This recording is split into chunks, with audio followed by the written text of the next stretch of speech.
आज की कहानी है माँ की ममता। जानकर आँखों में पानी आ जाएगा। तो चलिए दोस्तों शुरू करते हैं कहानी को। दापुर नाम का एक छोटा सा अविकसित गांव था। इस गांव में कुछ 3-4 परिवार थे जो थोड़े बहुत खानदानी थे।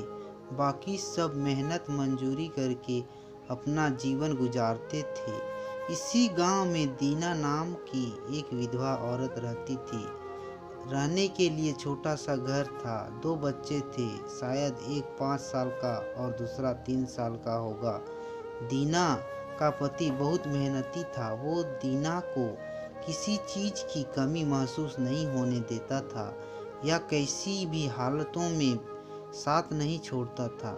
कैसी भी परिस्थिति हो, दोनों साथ मिलकर सामना करते थे। पर कौन जाने किस पर कौन सा अनर्थ कब आ जाए। दीना के जीवन में एक ऐसी घटना घटी कि उसी घटना ने दीना के पति को दीना से छीन लिया। दीना को पति के गुजरने के बाद ऐसा लगने लगा कि मैं जिंदा तो हूँ पर मुझ में जान नहीं है। परिवार चलाने के लिए अब दूसरा कोई नहीं था सिवाय दीना के।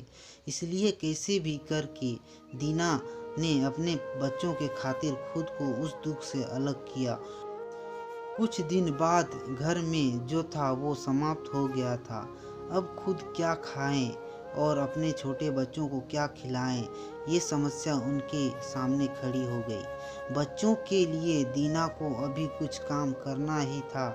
इसलिए दीना अपने दोनों बच्चों को साथ में लेकर जहाँ काम मिलता वहीं जाया करती थी और दिन भर मेहनत करके जो भी मजदूरी मिलती उससे अपना और अपने बच्चों के पेट भरती थी। ऐसा ही समय बीतता गया और चलता रहा। लेकिन एक दिन दीना को शरीर में थोड़ी कमजोरी महसूस होने लगी। फिर भी वह काम पर गई। ऐसे ही 2-3 दिन दीना काम पर जाती रही, लेकिन उसकी शरीर की कमजोरी कुछ ठीक नहीं हो रही थी, बल्कि और बढ़ती जा रही थी। इसलिए काम पर जाना दीना के लिए कठिन हो गया था। दीना बहुत चिंतित रहने लगी। अगर काम पर नहीं गई तो मेरे बच्चों भूखे मर जाएंगे। उसी चिंता ने दीना को और कमज़ोर कर दिया। इसलिए कमज़ोर कि उठने बैठने के लिए लकड़ी का सहारा लेना पड़ता था। इस कारण उसके बच्चे भूखे मर रहे थे। खाने को कुछ न मिलने के कारण और अपने बच्चों को भूखा मरते देख कर वह लड़की की सहायता से आज यहाँ से कुछ मांगा तो अगले दिन दूसरी ओर से कुछ मांग के अपने बच्चों को खिलाती, पर खुद भूखी सो जाती थी। ऐसे ही एक दिन वह खुद जा न सकती थी, इसलिए अपने बच्चों को समझा के खाने के लिए, समझा मतलब शाम के खाने के लिए कुछ मांगने के लिए गांव में भेज देती है।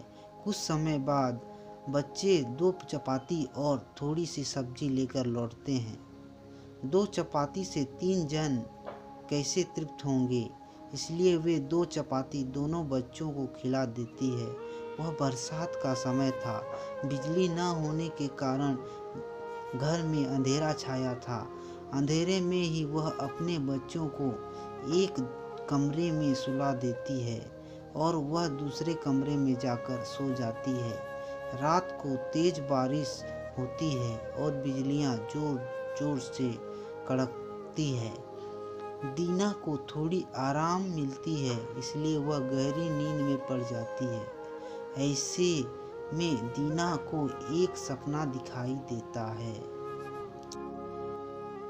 वह एक तंदुरुस्त हो गई है, काम पर जाती है। वह सोचती है मैं अपने बच्चों को काफ़ी समय से अच्छा खिलाया नहीं, इसलिए वह अपने बच्चों के लिए ट्विस्ट खाना बनाती है। बाद में अपने बच्चे और वह साथ में बैठकर खाना खाकर सो जाते हैं।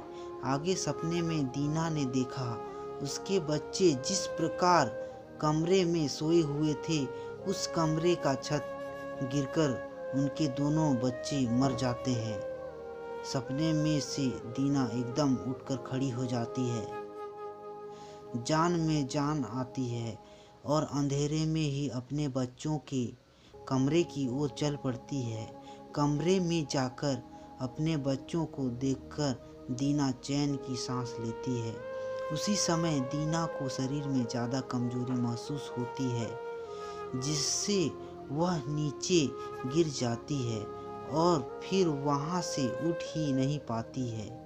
चैन की सांस दीना के लिए आखिरी सांस लेने की बन जाती है।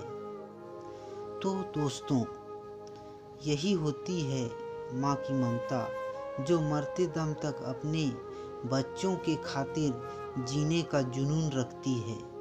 दोस्तों, यह छोटी सी कहानी आपको कैसी लगी? अपने विचारों को हमारे साथ ज़रूर शेयर करें। धन्यवाद। और अगर आपको यह कहानी अच्छी लगी हो तो प्लीज़ मेरे चैनल में लाइक कमेंट ज़रूर करना, ताकि आपको ऐसे ही अच्छी और कहानियाँ प्रस्तुत कर सकूं। तो दोस्तों, मेरे चैनल को प्लीज़ ज़रूर सब्सक्राइब कर दीजिएगा।